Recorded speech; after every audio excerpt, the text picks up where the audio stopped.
So guys, I am back with yet another Borderlands 4 video, and today guys I bring you a list of unlisted changes that arrived with the latest patch update, the Halloween patch update we got last Thursday. Now some of these you probably already know about, the community has spoken about them, but a couple of others I myself was surprised to learn about, but let's go. How's it going guys? My name's DPJ, and if you do enjoy the video, leaving a like really helps out, and if you like what you see and want to see more, be sure to subscribe. Okay, so the Halloween patch update changed many things about the game. Some things people agree with, some things they don't agree with, but there's actually a few unlisted changes I haven't seen anyone speak about or even mention, which we will go through and over today. Now a couple of other things that are unlisted are a few of the things that are going to be fixed sooner or later. Devs have confirmed this, and we'll start in this regard with the crit knife. So the crit knife from day one has split the community. You've had people saying it's fine, it should be left the way it is, and you got others who say it just ruins Borderlands 4, it ruins build crafting and what this game is all about. I was on the fence playing as a Harlow main. I didn't really need it, so I didn't really care about it, but it was just hilarious to me seeing people argue about an item in game which doesn't really affect you in regards to it being a PvE game. Let people play the way they want to play, let people use what they want to use and abuse. That's completely up to them. If it doesn't affect you or your playthrough, I have no problem with it. That's my stance on it anyway. But either or, not everybody thinks like that, and a lot of people want it basically nerfed. Well, Gearbox actually nerfed it, but not the way they intended to. So they said in the latest patch notes, reduced critical chance on Jacob's crit knife to 30%. Dev note, it had to happen. You knew it was going to happen. Yes, we all knew it was going to happen. But the actual change, guys, and what they've done to this thing is they've actually made it a lot worse than this. So before the patch, basically if you hit an enemy with this crit knife, you had like 5 seconds or so and you'd be doing guaranteed crit damage. That was the way it worked. Now guys, according to this, you now only had a 30% chance that when you threw this and it hit a target, they would do crit damage, which is still quite decent. I think this is actually a decent fix for this thing. But what's actually happened guys is, and this is quite funny if you do not know, what this does is if you hit an enemy with this, it actually limits the crit damage you can do to a 30% increase. What this means, people, is if on your build you can do, let's say, 100% crit damage, or even more than this, if you use this crit knife and you hit a target with it, your 100% crit damage increase that you've got on your build is reduced by 30% critical damage. Yes, that's exactly what this does. So it will reduce any critical build you have in the game. If you're doing more than 30% crit damage, it will drop it down to a 30%. This is absolutely wild, people. But the devs have themselves said this is unintended and it will be fixed in a soon to come hotfix or patch. So yes, expect that this week, people. Now another unintended change in what they've done, it's actually annoyed quite a lot of the community, and to be honest it made me change up my entire build because I'm one of these people that love to farm bosses and love to farm them efficiently. But they changed the way vending machines in regards to the medic vending machine and the ammo vending machine actually work. Now normally guys, if you went and used or sold your items to the medic vending machine, you'd actually regen your action skill and get full health. That actually took this out of the game. This doesn't work no more. If you try it now guys, if you're trying to farm a boss, I was doing this on Radix, but it's the same with every boss. If your action skill hasn't cooled down, let's say you got a 30-second timer, by the time you've got back to the boss, your action skill still hasn't cooled down. Therefore then guys, you're waiting for it to actually cool down before you can actually efficiently farm this boss, and this was annoying the heck out of many people, not just me. Again guys, this is an unintended change, and the devs have confirmed that this indeed will be fixed in an upcoming patch or hotfix, so yes, keep that in mind.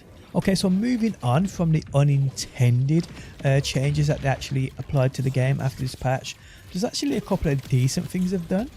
First things first, did you guys know now they can actually spam the Echo for Waypoint button? So therefore then if you pin something on your map and you don't know your way there, on controller anyway, if you pressed up on your D-pad, you'll get that line that just appeared in front of you. Now previously, before this patch guys, you could only press this once and it basically had a cooldown until that line disappeared. You couldn't press it again.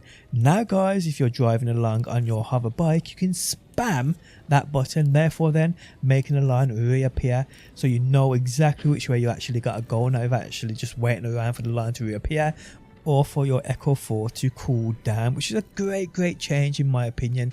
And again, I read through the patch notes a couple of times and I did not see them mention this, so yes, a great change in my opinion.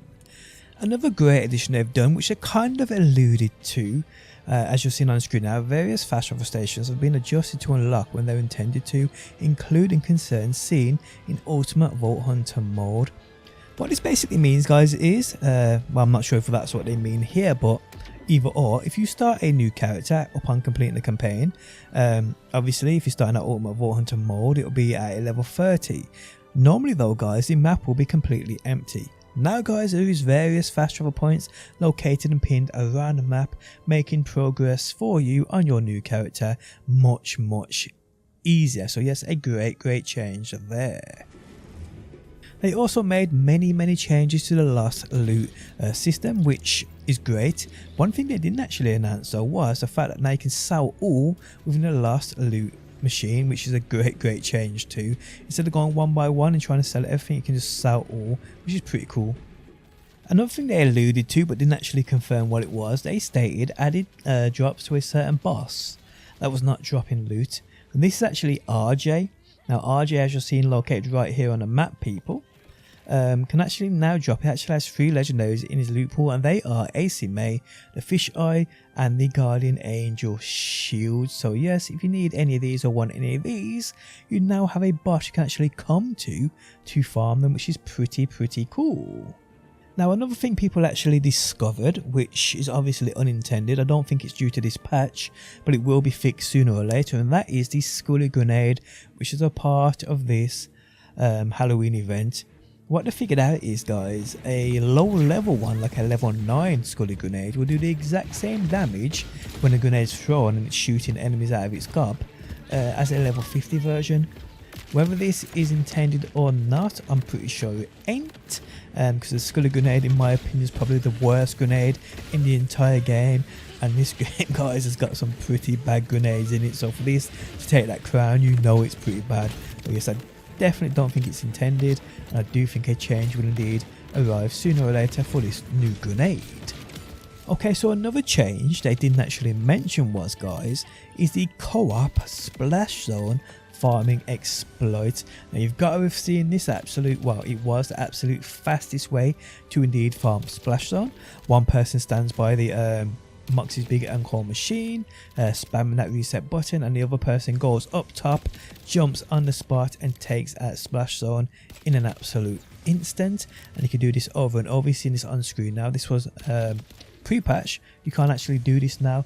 It seems as though they've made this arena much bigger, so you actually have to go out of the arena to be able to reset him. So yeah, you can't do this anymore, which is unfortunate, but there's still many other bosses in the game you can do this with.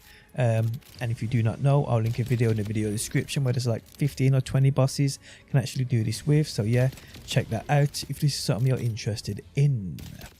Okay, so lastly guys, I want to say that I actually forgot one stupid overpowered glitch that's still in the game and still works.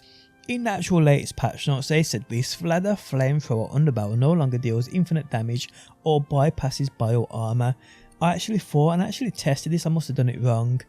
I actually thought that every Vladof SMG with that flamethrower attachment was actually nerfed. You couldn't actually stack damage anymore. I was wrong. You can still do this, and how it works is very simple.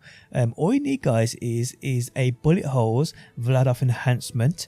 Once you have this, all you then need guys is a Vladof SMG with that flamethrower alt firing mode on it. Once you have this guys, you can stack projectiles on any other Vladof weapon, whether that be the Midnight Defiance, the Stopgap, the Burt's Bees, the Wombo Combo, whatever. You can stack those main projectiles, and how you do this is very easy. So with the bullet holes enhancement equipped, with the flamethrower SMG equipped, put it in that flamethrower mode. Make sure you have a, let's say the Wombo Combo equipped next to it, unequipped 2 other weapons, so you only got these 2 equipped.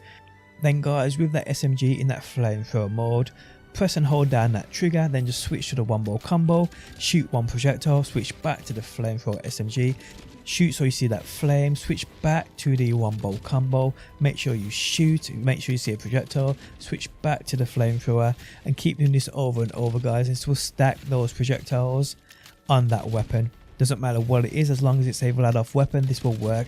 So Lucian's cool, Midnight Defiance, one bow combo, stopgap, bursts, bees. Simple, hold down that trigger, don't let go of the trigger, and then just switch between the flamethrower SMG and the other Vladof weapon. Do this guys until your heart's content. Do this for like a couple of minutes guys. There's no boss in the game standing in your way. So yes, this does indeed still work. It's one I actually forgot to patch out. But there we have it guys, with unannounced changes, unintended changes, and things they forgot about. Guys, if you enjoyed the video, leaving a like really helps out. If you like what you see and want to see more, be sure to subscribe, and hopefully guys, I will see you on that next one.